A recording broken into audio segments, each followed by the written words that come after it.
on this episode of the WildFed podcast. I love the idea of knowing what your place tastes like. I think that's really important. These are the best ingredients around. Chefs want them, and understandably, but at the same time, I'll go out to my fiddlehead spot and see every leaf taken off of a plant. If you had a button that you could push and there would be no commercial foraging, would you do it? Get a basic botany book so that you can talk the talk, and it will make your foraging so much easier. For us who forage, it's like we have these stories, and that, I think, is such a huge part of the connectedness to place. You get that connectedness to the natural world, but there's something that's just like been missing in us for a couple generations, which is like even knowing backstory. You can't just be a person plunked down on the planet. You have to be somehow connected to the place where you are. I think if more people felt that way, we would take better care of the world.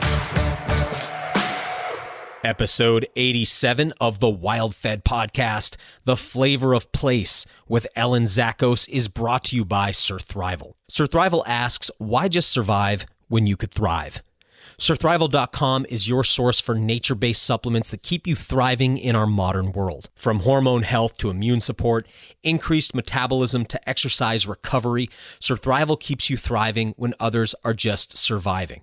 Check out their Pine Pollen Pure Potency for testosterone support, colostrum for a smoothie ingredient that's 3 times more effective against flu than vaccines, elk antler for powerful growth and recovery, medicinal mushrooms for immunomodulation and powerful antioxidant capability, and vitamin D3 for all the protective properties you've been hearing about during this pandemic.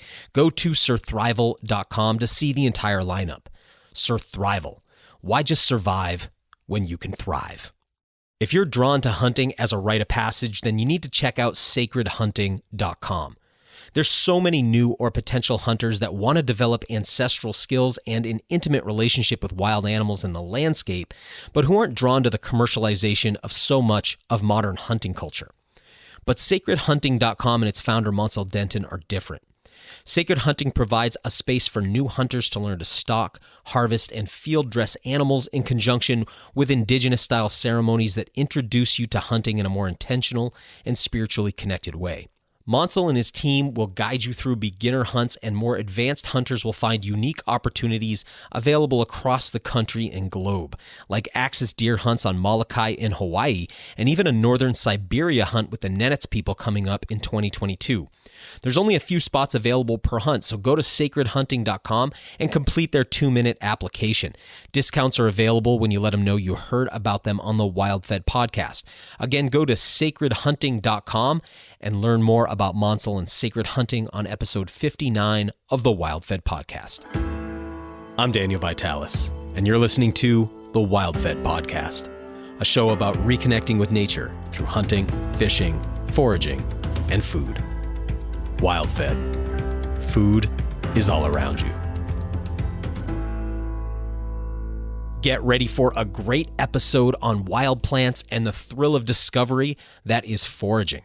Ellen Zachos is the author of the new book, The Foragers Pantry, as well as several other titles like The Wildcrafted Cocktail and Backyard Foraging, 65 familiar plants you didn't know you could eat. Ellen's got a wealth of knowledge on botany and foraging, but she also happens to be a great conversationalist too, which makes this a very upbeat and inspirational interview.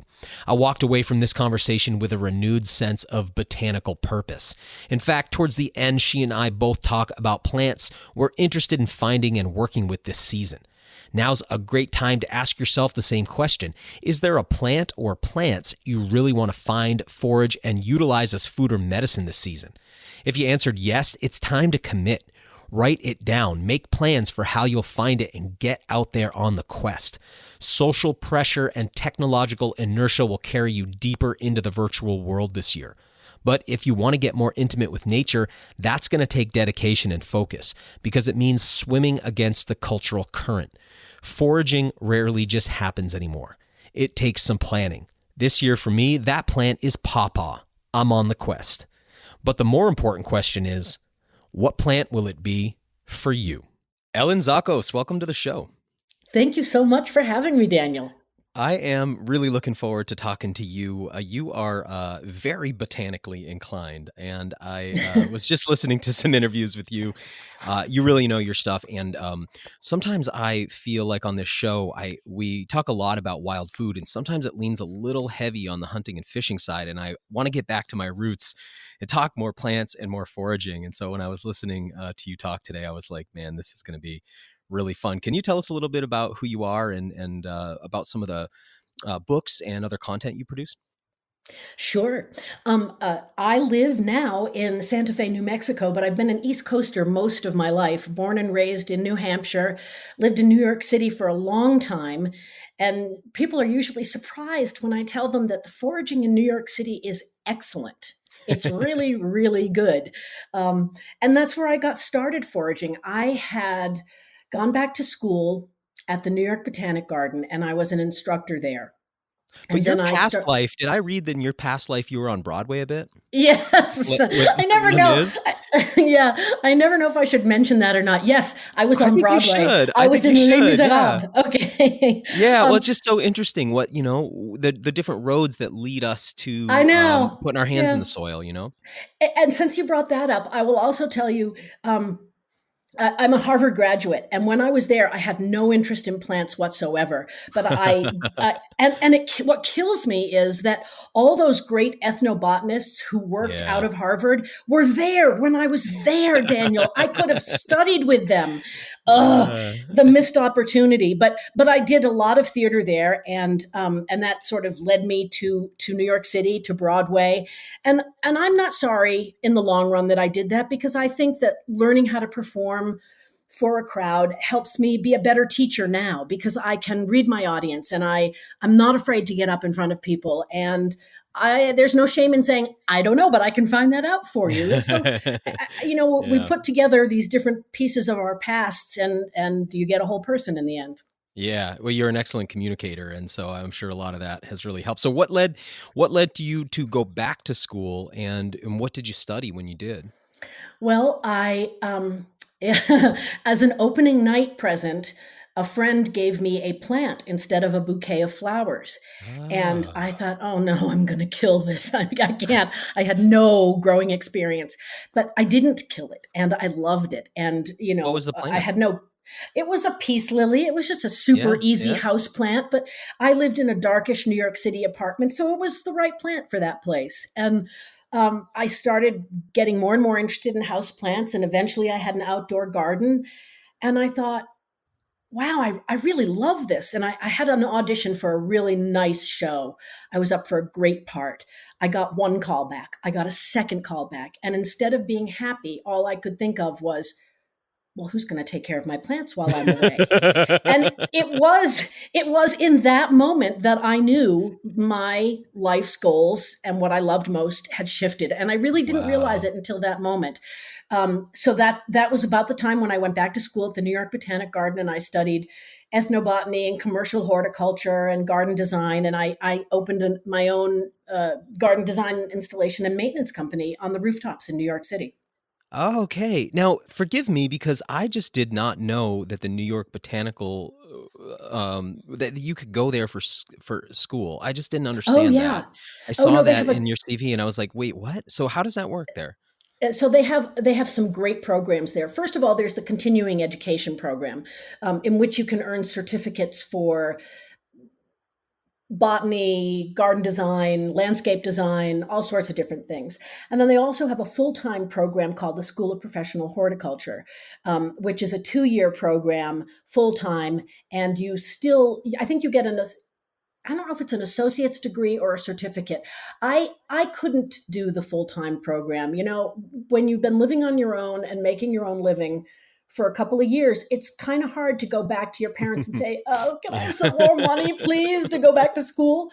So I did all my coursework through the continuing ed department, and that way I was able to keep working and supporting myself at the same time. Yeah, that's really, really cool to me. And I just wanted to say, kind of going back to earlier, you said a lot of people are surprised about the foraging in New York, but Hmm. so many of the plants that we forage really love human disturbance, right? It's not, Yes. I live in Maine. We have so much, canopy and forest cover here, and there's Hmm. foraging, but it's not like you walk into the woods and you're like food everywhere. It's actually not that much food till you get to the edges where people have disturbed things and ripped up Yeah. soil, and that's where, so when you get that city environment, almost any like abandoned spot's going to host annuals that have some benefit to us, right? Yeah, and even not annuals, even Hmm. perennial edibles Yeah. in places like Central Park, and of course, the legality of harvesting in the city parks is a controversial issue. A lot of the parks, well, yeah, I know you know this because I can tell by how you laughed, but uh, some of the parks actually have uh, signs up identifying invasive plants that they're trying to get rid of, like Japanese knotweed and garlic mustard and pokeweed. I don't know if you were caught picking those things, if a ranger would have the nerve to write you a ticket. It would probably depend on if he'd met his quota for the month. Right. But We need but you to leave I those there because we have a glyphosate application coming this week, and Yeah, yeah. But the nice thing about the parks is, speaking of glyphosate, they are required to post when they spray, what they spray, ah, and when it's safe to go back in again because the parks are intended for human occupation. So even if you're not right, foraging, if they've just sprayed something terrible, you don't want to be sitting there on the lawn reading a book with your toddler, right, you with your know? dog running around, yeah, Exactly, right. exactly. So there are great foraging opportunities in New York City because there's so much disturbed land. I want to come back to this piece a bit, particularly around Hmm. invasives versus natives, and Hmm. the whole kind of all the controversy there, which has always really surprised me. But I want to continue on. So you went back to school. You've written so many books on foraging, and I'm actually sitting here with my copy of Wildcrafted Cocktail. Um, Oh, and so, yeah, I'd love to kind of hear what happens next and how you came to produce so many, books and courses and things like that. well, I was teaching at the New York Botanic Garden, and I think it was actually the boyfriend of a classmate whom I had met referred me to an editor whom he knew that was looking for somebody who could write a book about orchids. So it was that kind of random networking that led me to write my first book. But the interesting thing is that, you know how when we're little we say, I want to be a ballerina, I want to be an astronaut. Sure. I wanted to be a writer. Oh, And I cool. I had forgotten that. And when I started writing and began loving it so much, I remembered this third grade project when we all had to say what we wanted to be when we grew up. And I remembered that I had said I wanted to be a writer. And then somehow I just kind of let that fall by the wayside. So I have always loved to write, and I still do. You know, for a lot of people, they say, oh, it's so hard. I sit down, I can't think, nothing comes. I'm never happier. I love to Yeah. write. Hmm. I just love How it. do you write every day when Probably you're not. doing a book? Are you? Oh, yeah. When I'm doing a book, I do. But I think I write fast because Hmm. it comes together really quickly. What I do is I tend to think about it for a really long time. And then when I'm actually ready to sit down and start writing, it just flows out of my fingers. Do you write in order or do you write pieces and then assemble? I tend to write in order. That's I'm awesome. one of those organized, like ridiculous people, which is Yeah. probably why I cannot write fiction. I admire people who write fiction so much. The idea of being able to think about how all the pieces are going to fit together out of order and how you know the ending before you start the beginning, that is beyond me. I can't do Yeah. that. But that organized mind lends itself to botany. Eh? I've got a good friend here. You may know of him, Arthur Haynes. He's Oh, a sure. botanist here in Maine.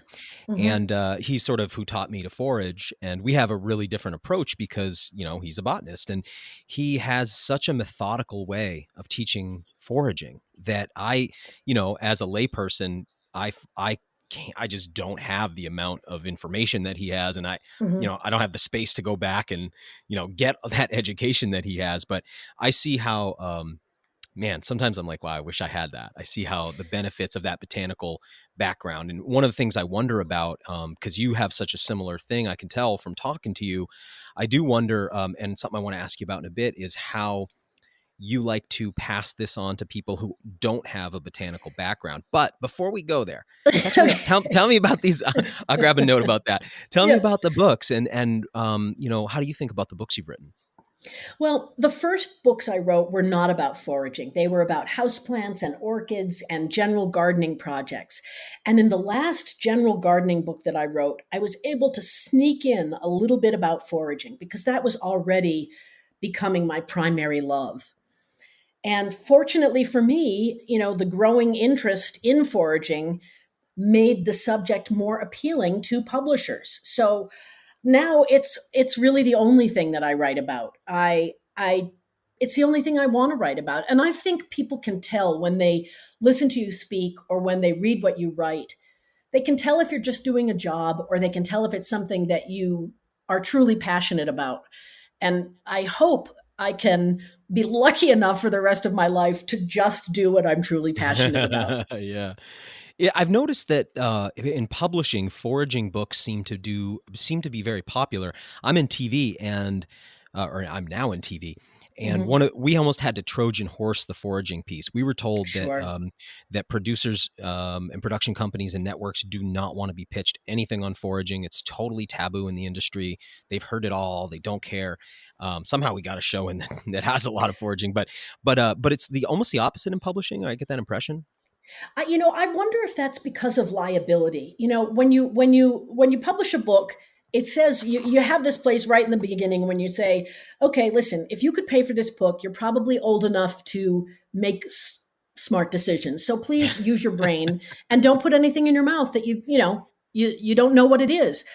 But I wonder for the television thing, if it's because people are afraid of liability. I don't know. They certainly are lying to you when they say they've seen it all, because I have never once seen a decent foraging program on television that was, besides yours. And I was going to say, check out WildFed. No, I did. I swear, I promise. Good. Yes, I did. Of course. Cool. But I think they're not being entirely honest with you when they say, it's been done. We've heard it all. I don't know what the real reason is, though. I always tease the hunters and anglers that I know, because I'll say, like, I always joke that as you go from hunting and fishing to foraging and then up to, working with fungi, you need to know more. And sometimes you need almost like a higher IQ as you go up these things, because I'll joke around and I'll go like, look, there's no poisonous lookalike deer. And, yes, that's true. And you can screw up a fish identification, but the flesh of almost any animal is not toxic, and then you get into plants. And as you know, I think there's almost like too much hype around plant toxicity, only because in most cases, it's going to be kind of difficult for your palate to like stand very much of the plants that are poisonous enough to really harm you. I mean, kind of you have very often. Except when it comes to things like poison hemlock and water hemlock. Sure, I have never eaten them, obviously, but I hear that the flavor is not bad. But I do know that I've tasted them before. They're a little You bitter. did? And did you spit them out? Yeah, of course. But I'm just not afraid to, I'm not afraid to put something in my mouth, even if I know it's poisonous, if it's plant. But I'm not going to put like a destroying angel mushroom in my mouth ever, no matter what. You know what I mean? So no, neither am I. And I applaud you. That's a very reasonable approach. I'm not sure I would I know what poison hemlock looks like. I don't need to put it in my mouth to taste it. And I'm not sure I would, but I would certainly spit it out if by some chance I had. I'm obviously not recommending it. Yeah. I had this, when I first got into foraging, well, I guess I started as a little kid. I had a big knotweed patch in my backyard, and nice. There was a few plants that just intuitively I figured out, like shepherd's purse was one, or I'd started when I was young, but as I got a little older, I remember when I found choke cherries for the first time, and I was putting them in my blender, and I was blending up all of the seed kernel, and I was drinking 2-3 liters a day of that. So that's one where I'll read the warning seems so overhyped, because I've pushed the envelope on how much one should consume, See, I'm really glad you brought that up, because that's two things. First of all, I just planted a choke cherry in my backyard, and I love choke cherries. What and a gift it is. It's a wonderful tree. And the seeds of choke cherries, it's called something like Malab, Mahlab, I Yeah, think yeah. it's a Middle Eastern spice, so it can be used safely. And I do. There's a ton of apricot trees as street trees in Santa Fe, so I am able to forage for a lot of fruit, and I keep the seeds and I split them open and I use the kernels to make my own almond extract. And I'm always asked, "Is it safe? Is it safe?" And I make two different kinds. I do one where I roast the kernels for 10 or 15 minutes in a 350 oven, and that's supposed to make The compound, I want to say amygdalin, but it it's is amygdalin, and it's right. not it's not doesn't tolerate heat. So if you give it a little short roast, it vaporizes those compounds and they're no Yeah, longer in the kernel of the apricot.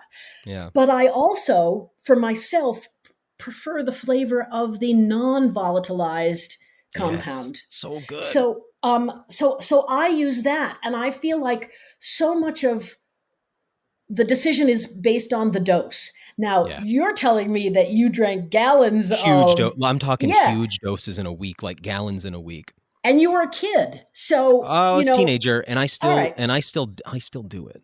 Yeah. So, but so that says to me that nobody has maybe truly investigated Right. how much a safe dose is. Yeah. Or perhaps that the crushing of the shells is enough to allow the cyanide compounds to volatilize so it's no longer, I don't know. Yeah, it's interesting. I think, I think Sam Thayer. Yeah, oh, We yes. Yeah. Mhm. So Sam's done all that work to kind of set the record straight on a lot of plants, and so it seems to me what happens is that every time somebody copies somebody else's book, they dial up the fear on the thing a little bit more and a little bit more till it gets a little, sometimes it goes too far. But anyway, It back does. to the No, book. it does, but it does. I agree. It goes too far. Because I heard you talking recently about milkweed, one of my favorite common milkweeds, one of Hmm. my favorite I mean, Hmm. wow, do I look forward to that season. And I remember when I was a kid, the foraging books all said not to eat it. It's poisonous. Oh my It's like, gosh, really? Well, you I haven't mean, seen that? and no, I haven't, but I I have think it seen. comes from Yule Gibbons' book originally. Well, and I think what happened with Yule was, I think it's really easy to confuse milkweed with dogbane, Yeah. especially at the young stages. And I think that's what happened because dogbane is intensely bitter and unpleasant.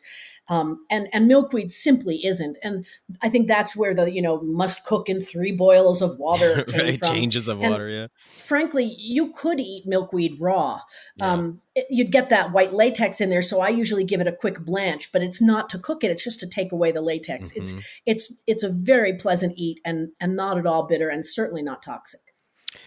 Let's get back to your books because I kind of jumped in there on something, but I want to hear about your foraging books and in particular, I know you have a new book hitting the market, right? I do. The Foragers Pantry is just out, and I'm really happy with it.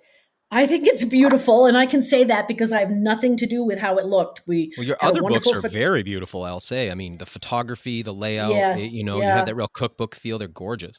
Thank you. Thank you. The thing that I think is interesting about the Forager's Pantry is that while there are a few plant specific recipes in there, it focuses on the idea of master recipes so that whatever you come home with, whatever you've harvested that Mm, day, you can make something out of them. I think a lot of yeah. times people say, "Ooh, I'm going to go out and I'm going to try and find lamb's quarters or stinging nettles or, you know, dandelions," and then you come home instead with chicory and wood nettles and Yeah. chickweed, and you're like, okay, what do I do? And if you're just starting out, you may not know or understand how those flavor profiles work together and how you can best use them in your food. So in the Forager's Pantry, I give people master recipes into which they can put whatever it is that they've come home with. We need more of that because I've noticed this thing. I've got a handful of beautiful wild food cookbooks, and I'll continue Mhm. to collect them up in my library. But Sure. I feel like the mentality is often based on the idea of what we do with agriculture and horticulture. So, you and with globalization. So in other words, you pick up a recipe book on, regular store-bought foods, and all those foods on the list are always available 365 days a year. So you just go out and you pick them all up, and we get into the Mhm. habit of thinking I can always get these ingredients. Then you pick up a foraging book and it's like, well, this gets a little more complicated because a lot of these ingredients might not be in my bioregion. They might not be available right now, et cetera, et cetera. So knowing what to do sort of in a more general sense with these plants, I think really opens the door to a much richer culinary experience. So I like that line of thinking. Well, I totally agree with you, obviously, and I think it makes the idea of foraging and cooking with wild edibles so much more accessible because whether you live in Northern California or South Carolina, you're going to be able to find what you find in your area and then use those in your version of this recipe. It will tell you what your place tastes like, and I love the idea of knowing what Santa Fe tastes like, what Freiburg, Maine tastes like. You know, I think that's really important to get a feel for the flavors of your place. Yeah, terroir, you know, it's like... Exactly.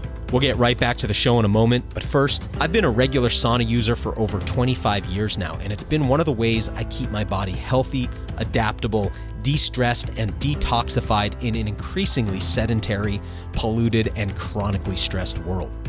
They say your skin's like a third kidney expelling water-soluble waste in the form of sweat, but your skin excretes oil too, so it detoxifies both water-soluble and lipid-soluble toxins. It's just not possible to avoid all of the chemical pollution in our modern era, so if we want to live long, healthy lives, we need strategies to keep our bodies clean and to take some of the burden off our organs of detoxification, like our kidneys, liver, and colon.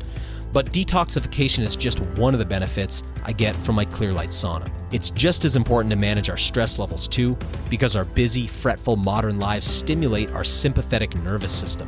That's our fight or flight mechanism. Saunas help to activate the parasympathetic nervous system, relaxing and de-stressing us. I enjoy those benefits when I use my Clearlight sauna too.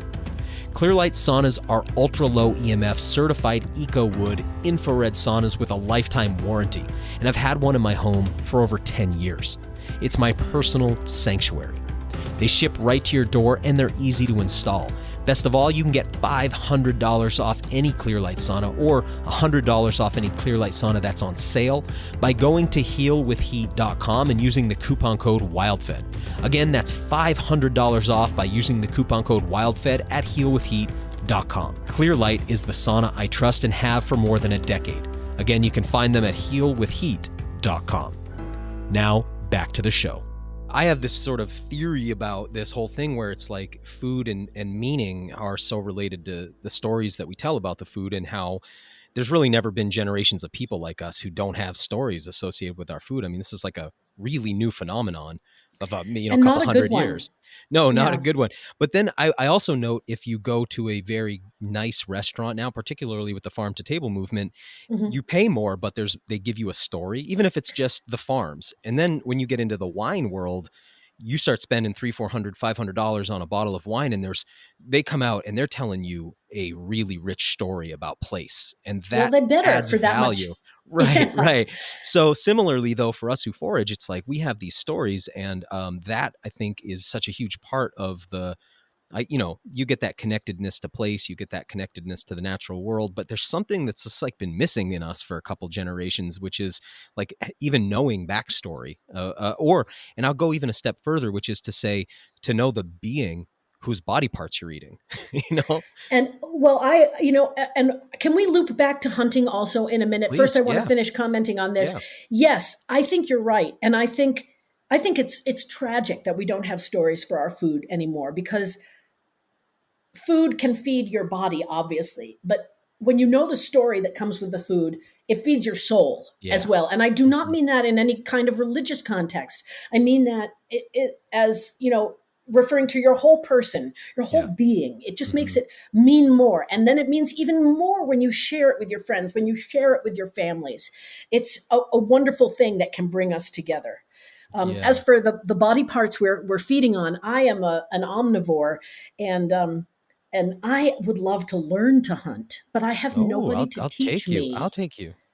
Well, I'm actually a very good shot. I target shoot, but no I kidding. have I have no problem with hunting. I have no experience. So you live in a really cool place for it, though. I do. And if Yeah. you ever come out here, you let me know. Yeah, I certainly will. Yeah, because hunting's the same way. Obviously, it's about. But I almost think there's something with plants.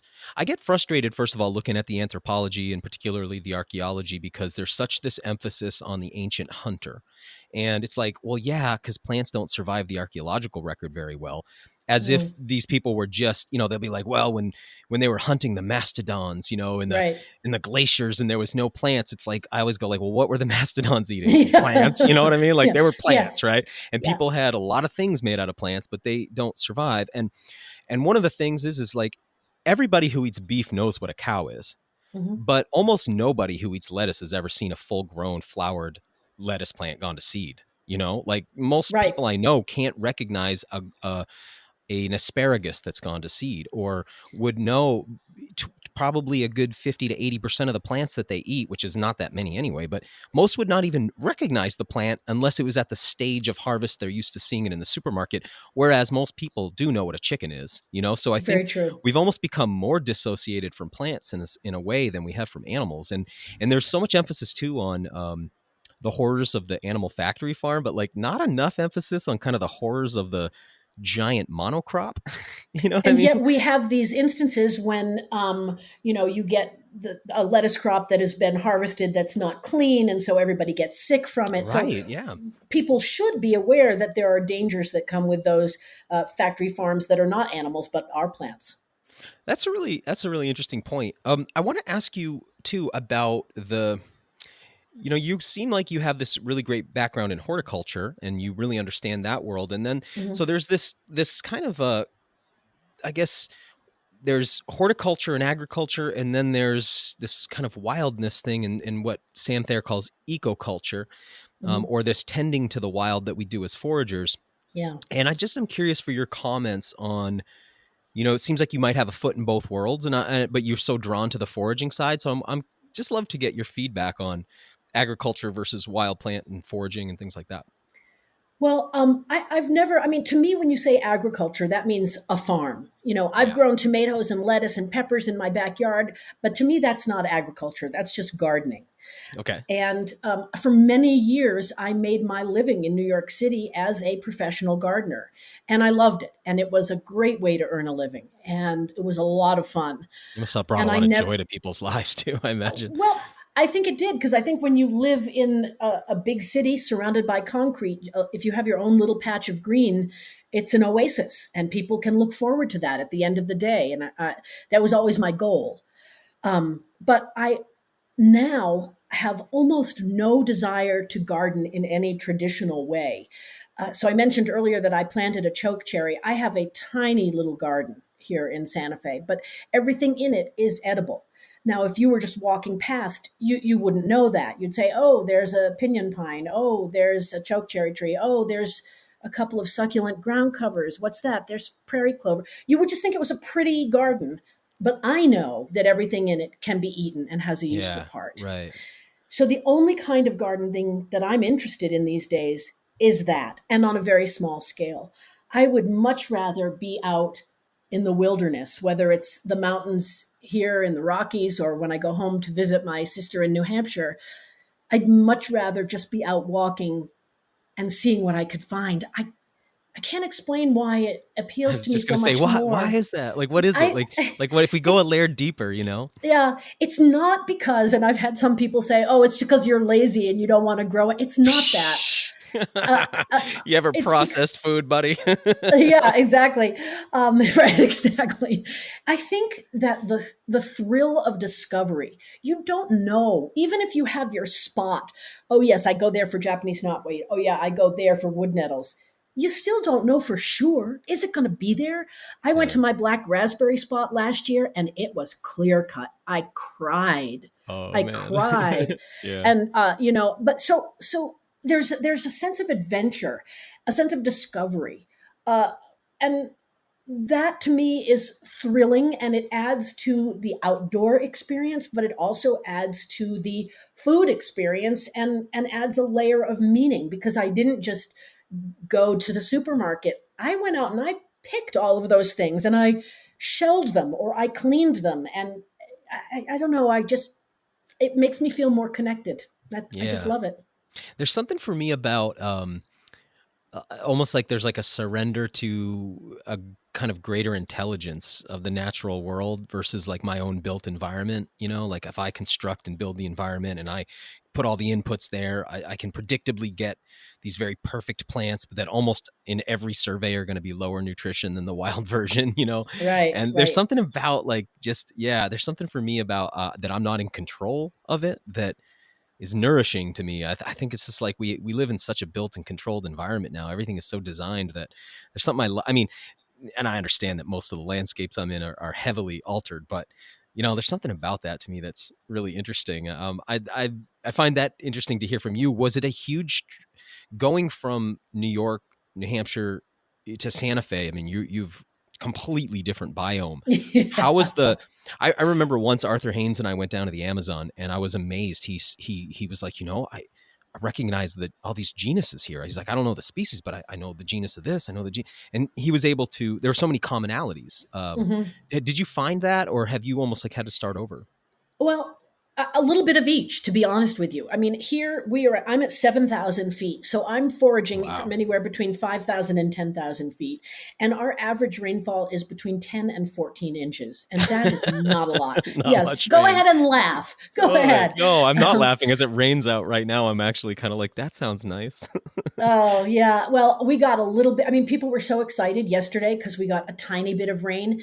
It didn't even register in my rain gauge, and that was exciting. I mean, there's just, but so I do recognize, you know, a genus here and a genus there, and there are certain things, you know, I can still find curly dock, and I still find spruce tips, and I can find nettles, and there are some carryovers, but there are a lot of plants that are entirely new to me that I have never found before.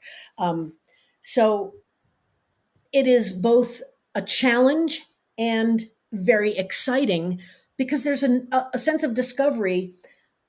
It's very similar to the one I had when I first started foraging, when I would say, oh my God, you can eat that. And I get to experience that all over again. And I get to learn more new plants all over again. But sometimes I long for the easiness of, you know, hitting up my wild ginger patch or going to where the wild grapes are. But, you know, I keep exploring and I keep finding new things. I'd love to hear about some of the plants that you have fallen for in Santa Fe area. I've done a good amount of foraging in Arizona. I imagine there's a lot of crossover. But what are some of the plants there that are, I guess, your kind of primary allies, I guess? Well, the mustards here are incredible. Yeah. They really are. And that is probably because they come up so early in the spring that, you know, they make good use of whatever moisture there is, and there isn't a lot. But there's, do you know the Choya cactus? Sure do. That's one that has been a traditional native food for many, many years. And we're coming up on Choya bud season. And it is not an easy thing to harvest, but the flavor is so wonderful. Are they the flowers?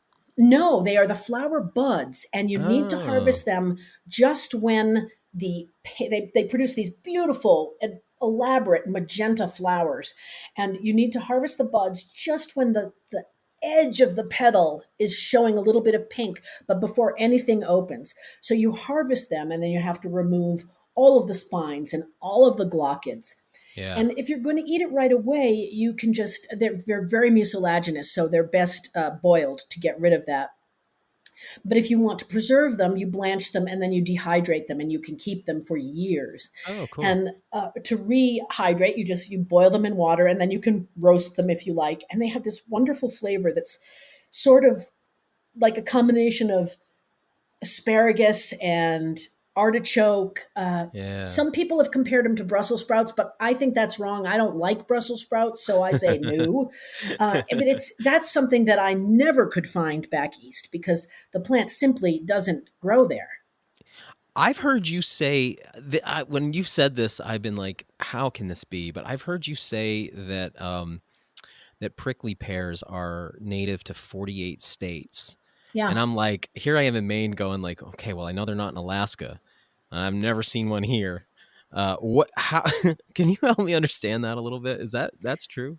Yeah, that is absolutely true. And I'm not sure. Should I go online right now and look up and see if there's a Yeah, please, Opuntia please. native to Maine?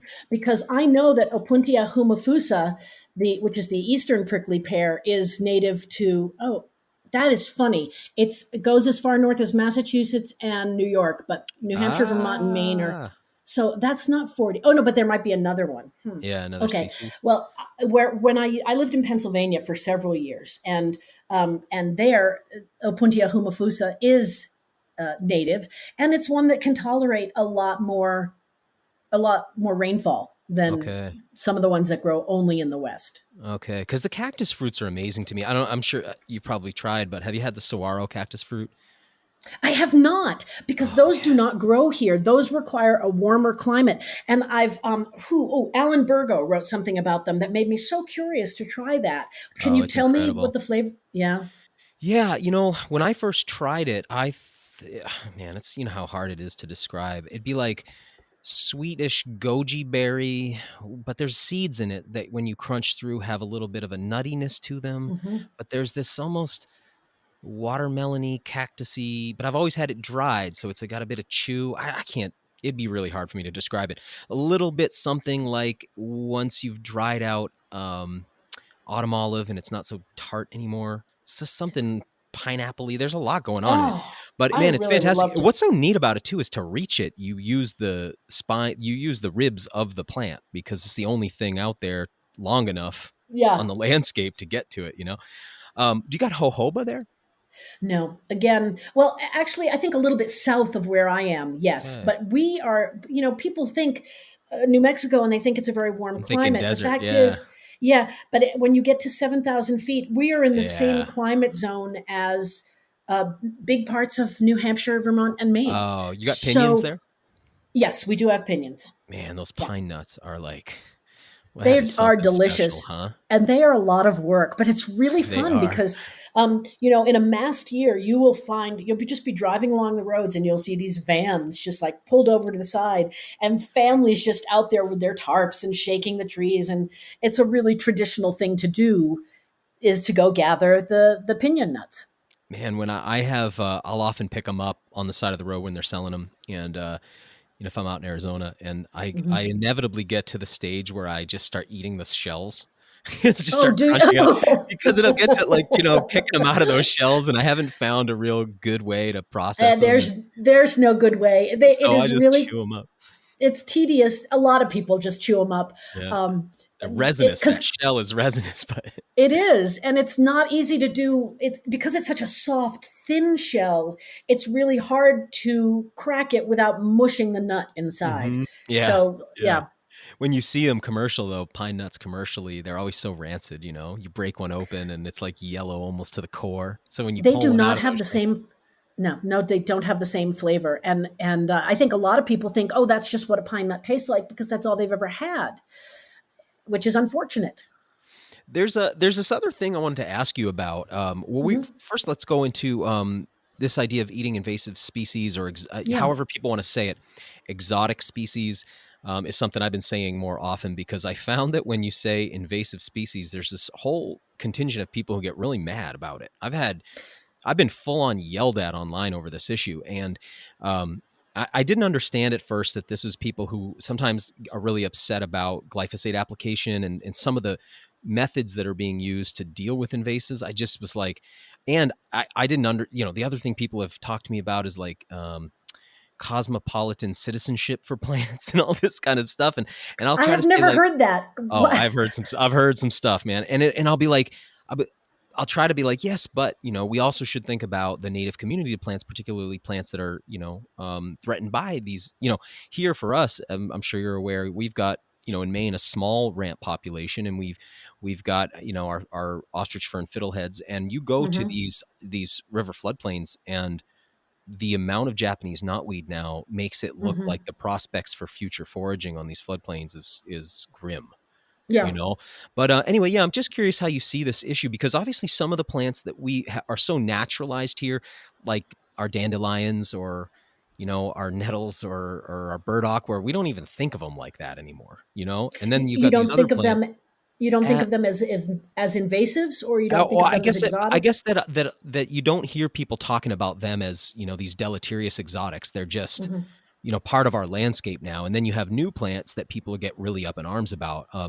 Yeah, I'm just curious your overall thoughts about that. And then do you feel that we can make any meaningful impact, or is it sort of like a lost cause and it just gives us something we can forage really heavily on without worrying about, long-term implications for the populations? Okay. Well, I don't know what kind of reaction I'm going to get from you or anybody else when I say this, Nothing but from me. You go ahead. okay.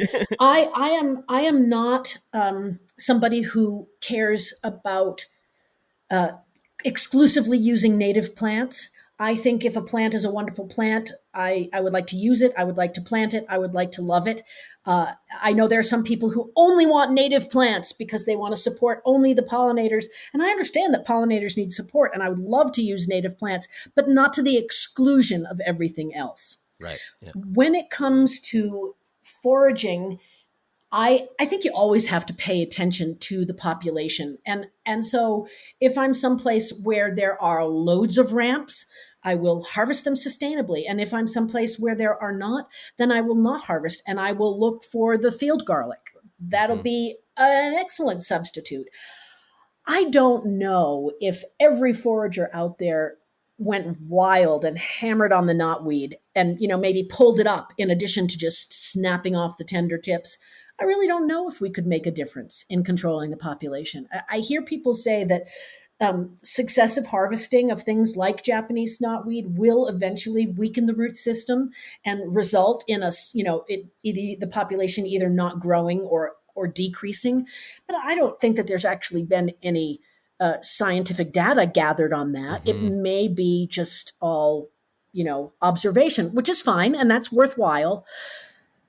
Groups of people go out every spring and pull up garlic mustard in the understory to give our native ginger a chance to grow. Is that going to make a difference? I really don't know. I, Yeah, I like a hate to meaningful be, difference on the landscape. It seemed like I we would don't need to think mobilize armies of people. that's how I feel about it. I think it's I tell people if it's an invasive plant competing with natives in your area, go ahead and harvest with abandon. Yeah, I I don't agree. know if that actually is going to make a difference, and I it would be nice if it did, but until I had data, I wouldn't speculate. There's so many plants too that I would I'd be just remiss not to say, like, if I lost them I'd be sad. And they, Oh yeah. how about apples? I mean, you know, Hmm.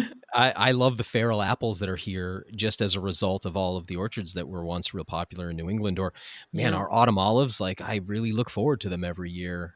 So do It's I. And hard on for me autumn not to. olives, they're a terribly invasive plant, and I would miss them if they were gone.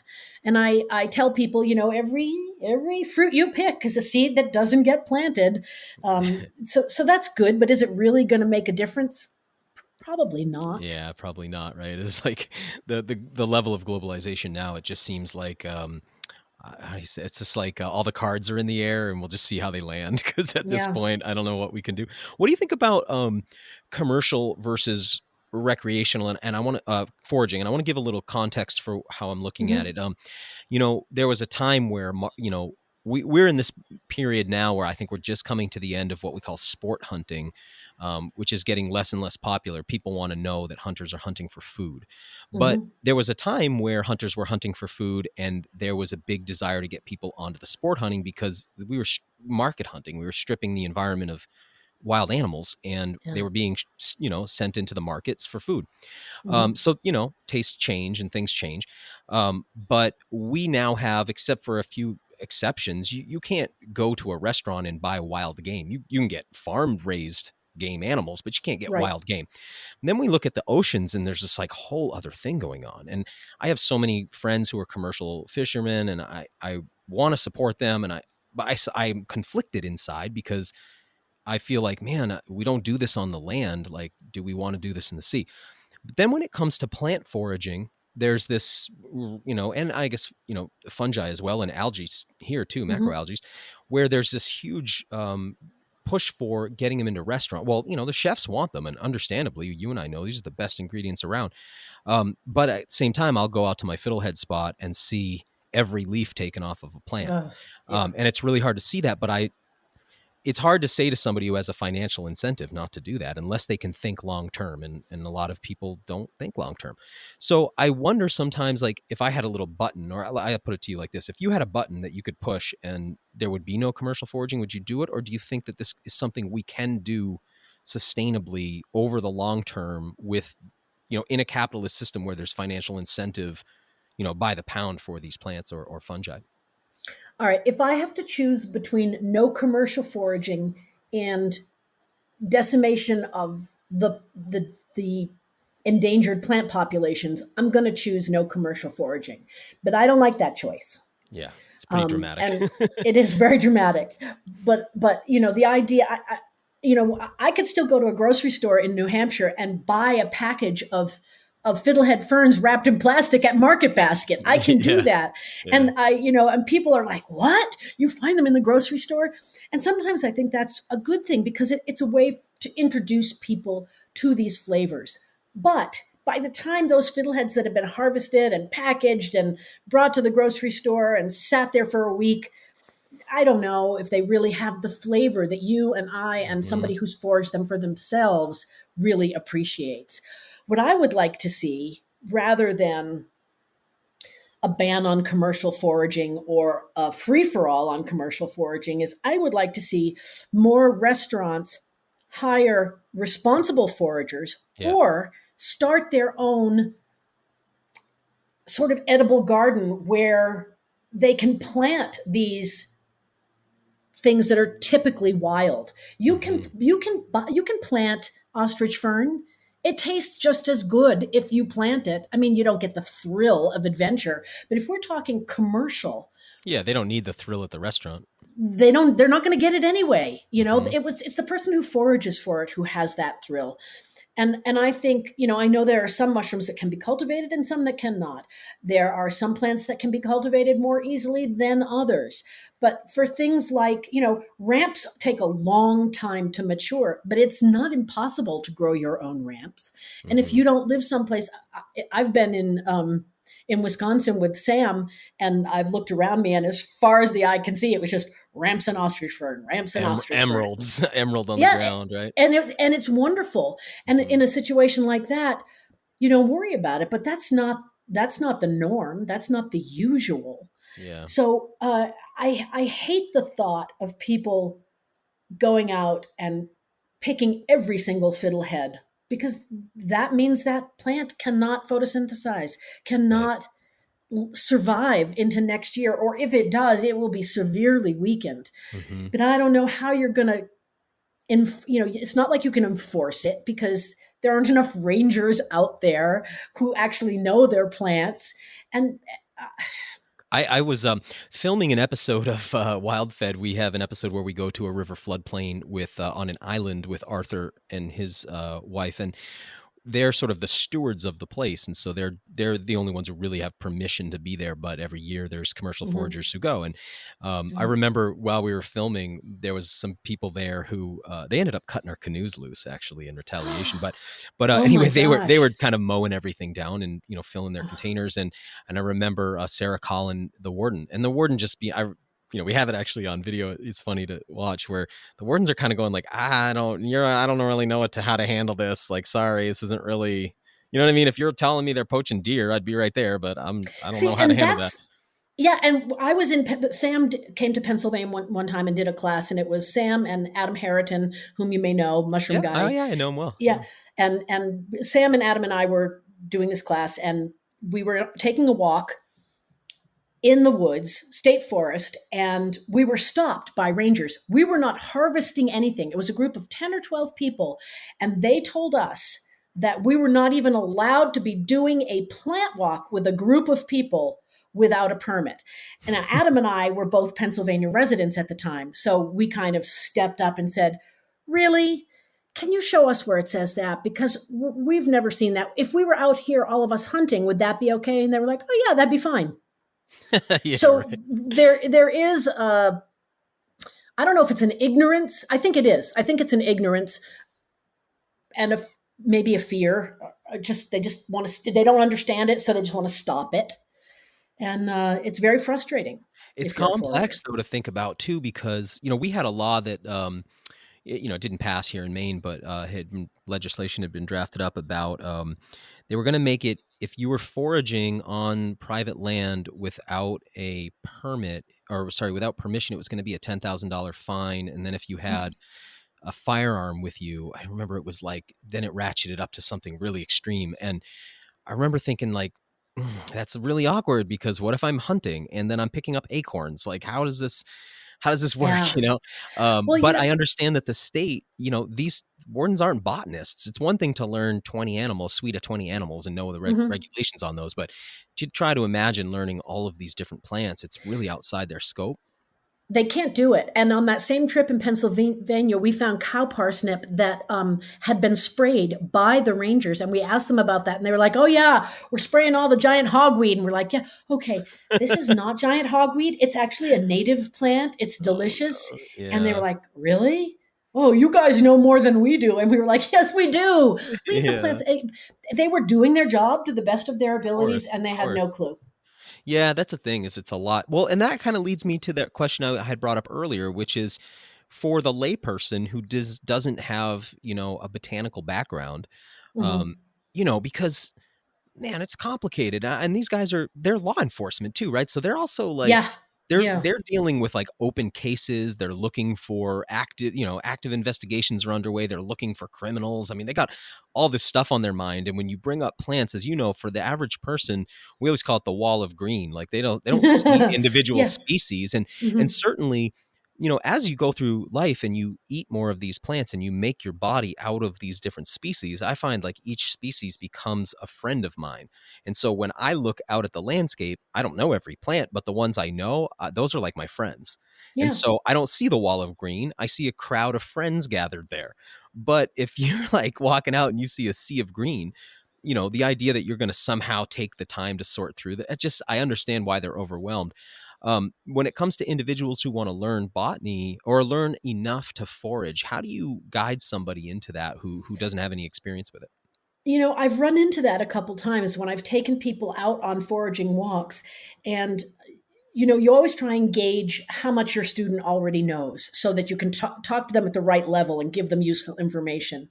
And it's hard when you say, okay, do you know anything about the mint family? And they say, no. And then you explain the idea of a square stem, not always, but most of the time being indicative of a plant in the mint family. And that most of the time, not always, the mint family plants are good to eat or have a strong fragrance or a strong flavor.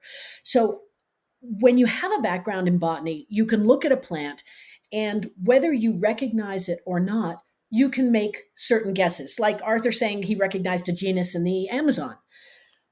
And then you have to take that a step further and really narrow it down to the species level before you eat it, unless you know that, like something in the mustard family, they're all going to be edible, maybe not all delicious, but they're all going to be safe.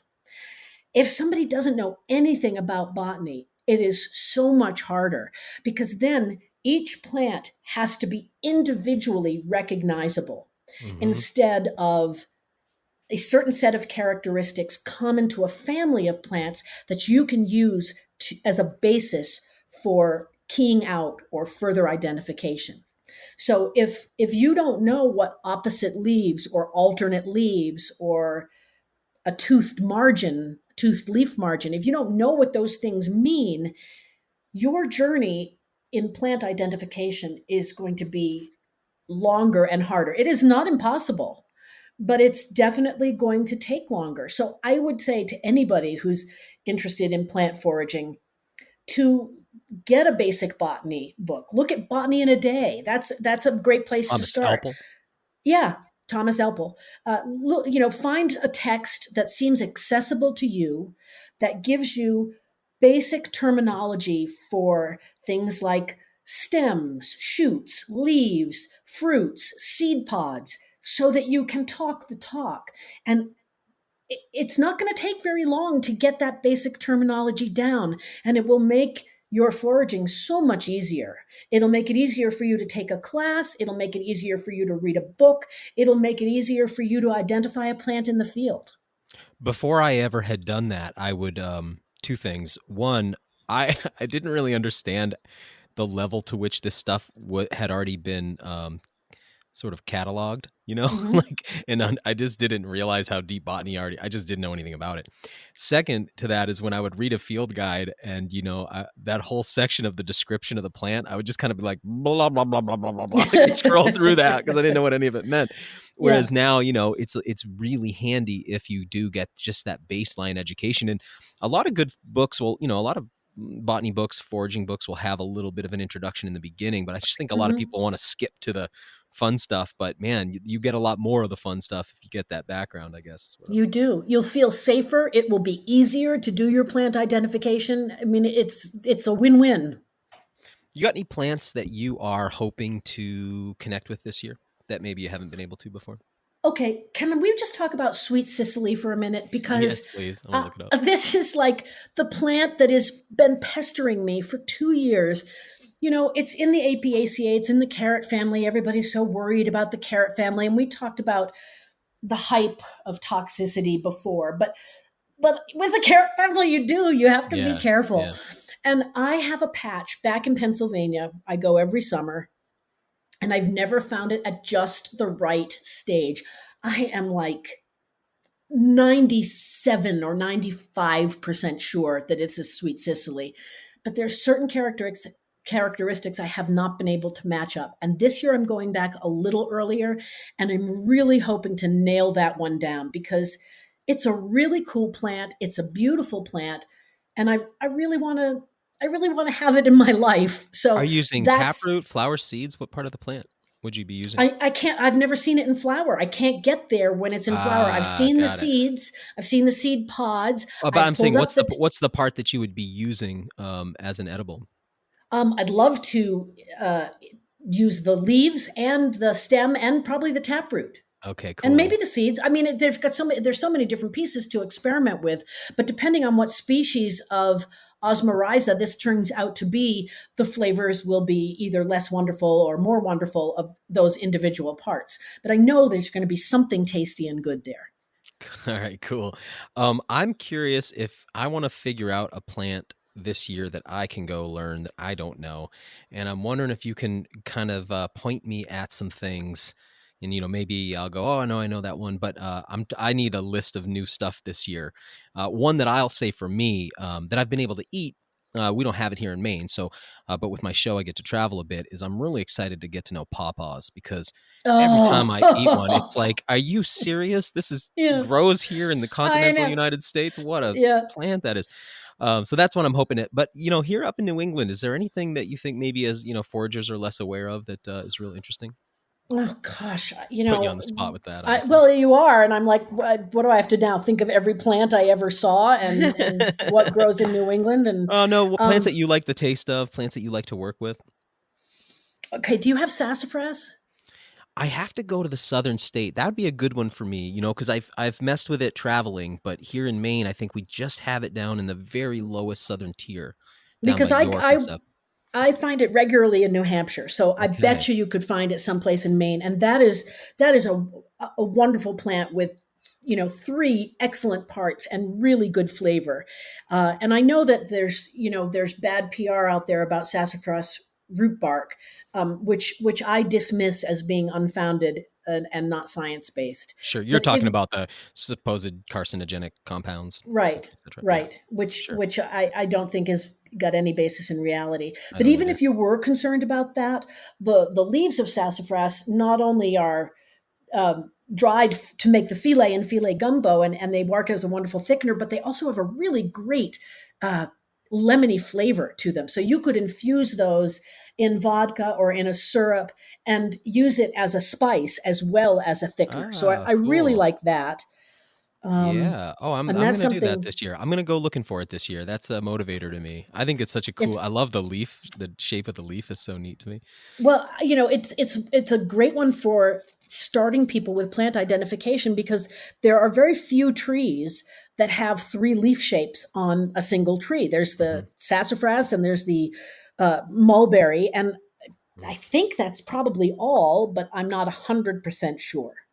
So There may be some others. I'm thinking of like a leaf that has 2 really distinct lobes in it, so that there's like 3 leaflets. Like what? There's other leaf shapes on there? Yes, there's also the mitten shape, which is a sort of an oval leaf with a thumb coming out of it. Okay. And then there's just a plain oval. Okay. Yeah. You know what? Yeah, like an ovate you leaf. have, I'm looking now, you said you have Wildcrafted Cocktail in front of you. I do. Yep. So go to page, can't find it. This is such a beautiful book, by the way. Thank you. I'm very happy with how it turned out. I really am. The photographer was wonderful to work with, and the publisher did a great job on the design. Okay, let's see where the picture of the sassafras leaves is. Okay, if you go to, it's not a great one. If you go to page 112, you'll see the shape you were describing. Yeah, and right. Yep. Then just to the right of it, there's a tiny little baby leaf that's going to be mitten leaf, the mitten shape. Yeah. And then they also have leaves that are just plain oval. So that's a really easy one to identify, because there's just no other tree that looks like it. And there's some great flavors there. Give us a quick primer on how you did the cocktails and how you think about that, because it seems like you're doing a lot of syrups, for instance, and things like that. But what's the kind of what's the sort of quick of it? Well, the cocktail for cocktails, you have to think about how you're going to use the final ingredient.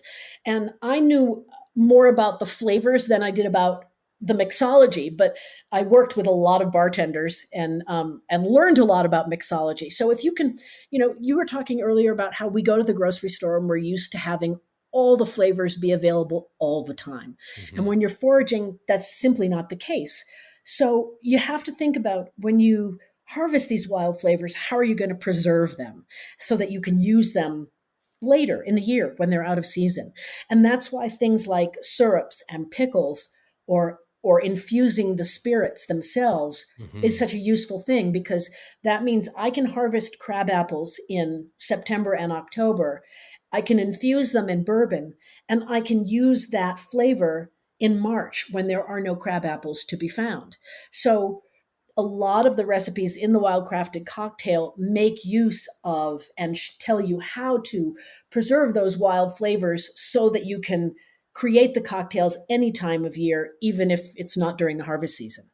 It's so useful too, from a nutritional perspective, because you're getting all of this phytochemistry, almost all of which it's either antioxidant or it's anti-mutagenic or it's, antimicrobial. There's just all these properties that are really lacking in the domesticate. It's like we domesticate plants, and then the way we grow them, they don't produce many of those compounds compared to their wild relatives. So when you've got this variety, you look at some of these cocktails, they're almost like scaled up tinctures in a way, So and bitters most definitely are just tinctures. And, I am not a nutritionist. I cannot talk to you about the science behind all the different phytochemicals, but I do know that today's commercial agriculture doesn't breed a vegetable or a fruit for nutrition. They breed it for shippability. They breed it for beauty. And when you breed for those things, you lose other things. Roses are bred today for the beauty of a flower, for being resistant to disease. And as a result, we have so many roses with no fragrance. And, if you have a fragrant rose, you can make some delicious and wonderful things from those rose petals. If you have a rose with no fragrance, don't even bother. Yeah. Just don't. It's not worth it. There's nothing there for you. Something similar happens with people. But anyway, so I want to talk about, you said your newest book, it's out now. It's available now.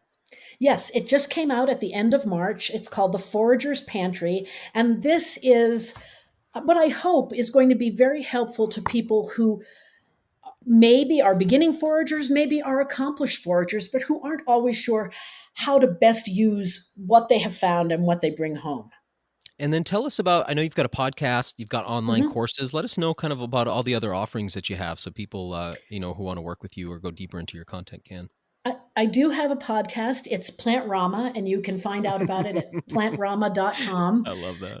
It's Plantrama, and I co-host it with my friend and colleague CL Fernari, who lives in Cape Cod. So it's almost bi-coastal, and it drops every week on Thursday. And we talk about foraging at least once in every episode, but it is primarily for people who are growing plants at home, houseplants, Cool. Okay. vegetables, regular old gardens. And I do offer some online courses for foragers on the Thinkific platform, and you can find out all about those if you go to my website, which is backyardforager.com. Thank you, and I want to give you some space to close it out. I'm curious your biggest picture vision of what's valuable in what's valuable about foraging to modern people. Like how when you zoom out of out of individual identification, you zoom out of the big picture foraging, you go biggest picture. Why is this important for us?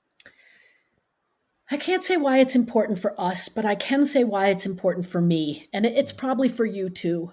I wish it were important for everybody, and that is the idea of connection, because wherever you are, whether it's the high desert like where I am now, or in Maine, where you are, you can't just be a person plunked down on the planet. You have to be somehow connected to the place where you are. And I think most people do that with their friends, with their family. But I think it's important to do it to your environment, to the natural world. And I think if more people felt that way, felt that they were a part of the natural world, not living adjacent to it, but a physically related and rooted in part of that world, that we would take better care of the world. And I really wish more people felt that love. I think the world would be a better place. I just do. I do too. Man, I couldn't agree more. Thanks for listening to the WildFed podcast. You can help us grow this show by subscribing and leaving us a rating and review. It ensures better rankings and more advertiser interest, which translates directly into better shows, more awesome guests, and a constant stream of fresh, new content. Have a question you'd like answered on the show, or a hunting, fishing, or foraging trip you'd like to host us on? Email us at info@wild-fed.com. And be sure to visit our website, wild-fed.com, to check out the WildFed video show and store. WildFed. Food is all around you.